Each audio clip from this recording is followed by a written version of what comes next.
say hello everyone. So I'm just carrying on reviewing Katie Emily's book. This book, unmasked. So video number 2 now of this review. Yeah, she says that she always does her homework on the day she gets it because she's very perfectionistic, and so she always does it straight away.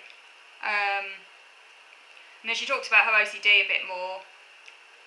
So it began with her worry over catching nits, but again she begins to clean her hands a lot with hand gel, so they start to get all cracked and bleed and stuff, so like obsessive hand cleaning. She washed her hands too much after a school trip to Italy as well.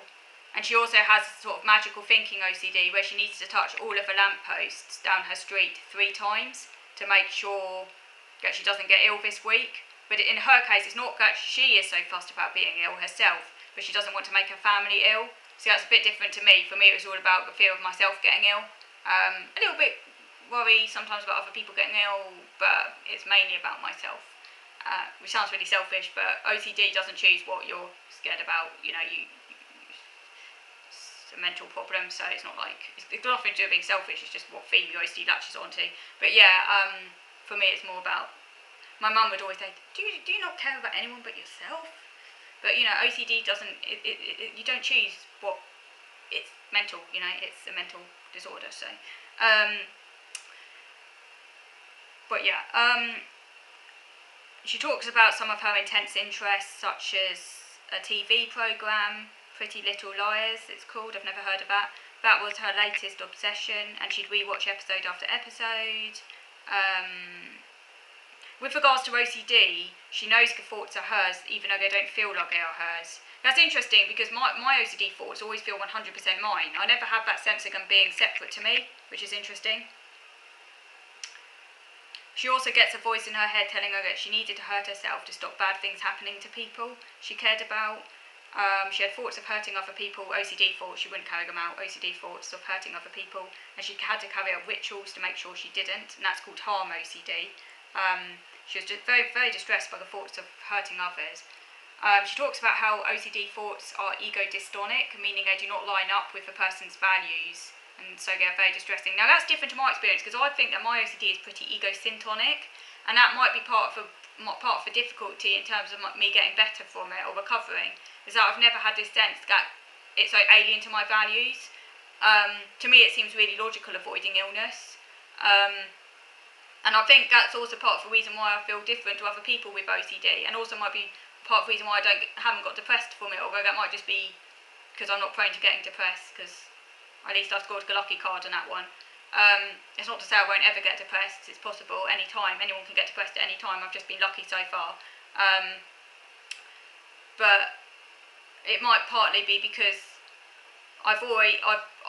OCD I've sort of adapted to it. It just feels part of me. It's horrible. It's a really horrible disorder. It's really horrible, and I wish I didn't have it. And it's really disabling and frustrating to live with, and highly stressful. But I can't imagine not having it. And yeah, it just feels part of me. Just one of these annoying things I happen to have, and I guess I just accepted it. So that may be it, I've just accepted it. It's just annoying, but it's like any annoying thing someone might have that they've had for such a long time because they've just adapted to. Any disability someone might have had for a really long time, you know, and maybe if you just adapt to it because it's that sort of thing. It's like I hate having it, but at the same time I can't imagine not having it. So it's a bit different to her in that respect. She talks about how research shows 17% of autistic people have OCD diagnosis compared to approximately 1.2% of non-autistics, and she says that maybe our autistic inability to let things go or to fixate on things makes it harder for the thoughts to just pass. Yeah, I do think that's highly likely. I think, well, obviously it's not inevitable that someone with autism will have OCD, they're separate conditions. Lots of autistic people don't have OCD. Just like autism and depression are separate conditions, there's a higher rate of depression among autistic people, but clearly not all autistic people get depressed. It's a bit like that, and yet, nevertheless, Being autistic does make it more likely that someone will have OCD, depression, and other things.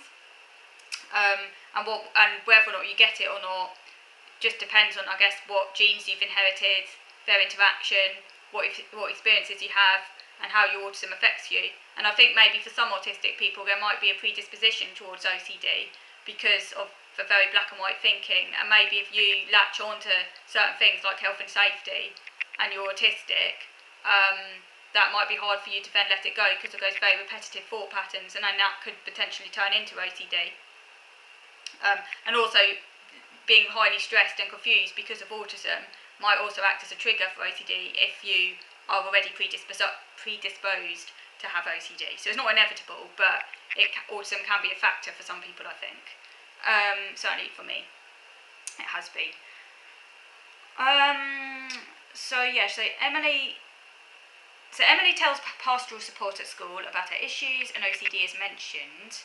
This is when she's at secondary school, and she also shows her self-harmed leg to get pastoral support. She's been self-harming. She talks about crying at 3 o'clock in the morning because of horrific images of her hurting someone, and they won't go, the thoughts. I've never had that myself. That's the other thing about OCD for me. It's weird. It's a funny thing. But I don't tend to cry much anyway, to be fair. I have extreme meltdowns. I haven't had one for years, I'm lucky, but that's only because I make sure I keep my life very stable, and I haven't put myself in a situation that triggers meltdowns, because now I'm in complete control of my life. It happened more when I was living with other people. And now, obviously, I don't live with other people anymore, so it's less likely that I'm going to have a meltdown. Unless something really extreme happens outside of my control, and thankfully that doesn't happen that often because I try and make sure that doesn't happen. But I'm not someone who tends to cry much unless I'm in a meltdown. And it's extreme.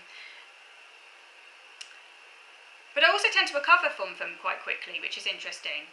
My emotions, they go really extreme during a meltdown, really extreme, come back down, and then, a couple of hours later, I'm laughing and doing my interests again, which is quite a funny thing, that. So I do seem to rebound quite quickly. I don't know what that's about, but maybe it's I'm quite present-centred, and I find it hard to kind of I'm quite present-centred, and I don't know if any of you can relate, but I'm not very good at kind of being outside of a moment for long, which might be part of the reason why when something triggers me, it's really extreme. But again, because the past is now gone in that respect, I can't access the emotion anymore, and then I'm back to just this is interesting. Want to focus on my interests again. I don't know. Let me know what you think.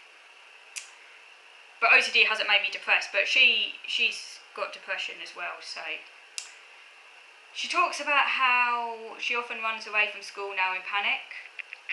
She runs away from school in panic, and she sees a woman from the Early Intervention Service at school because the Child and Adolescent Mental Health Service, that's CAMS, had declined her referral. So she's offered 10 sessions of CBT, and it's very informal, and that's done at school. She often has panic attacks in the canteen at school as it's too loud, and she ends up walking in a ball in a corner of the canteen. She's very perfectionistic. She strived for 100% in her exams, and she revised for hours on end because of perfectionism. She talks about starting year 12, so she does her A-levels. She talks about joining a new church, hoping for acceptance, as she's from a religious family. So she goes to this Christian festival, and she says that calmed her down a bit, and she made new friendships at the church youth group. And then she attempts to take her life, but she says she has lots of friends. Different to me. She attempts to take her life, so suicidal. She talks about being a well-behaved child, though. She was very well-behaved as a child, and she met her developmental milestones early. That's different to me as well, because I was late in quite a lot of things, or very advanced in others. She ends up in a psychiatric hospital, and she's sectioned under the Mental Health Act after harming herself when she had to hand over a favourite diary, which had a ring binder, and so it wasn't allowed on the ward, I guess, in case it hurt someone. And she had been crying, screaming over it. But she says she now knows but she was sectioned because she was autistic, because she couldn't give up her diary, an object that she had become so hyperfixated on she couldn't function without it. But she was cool.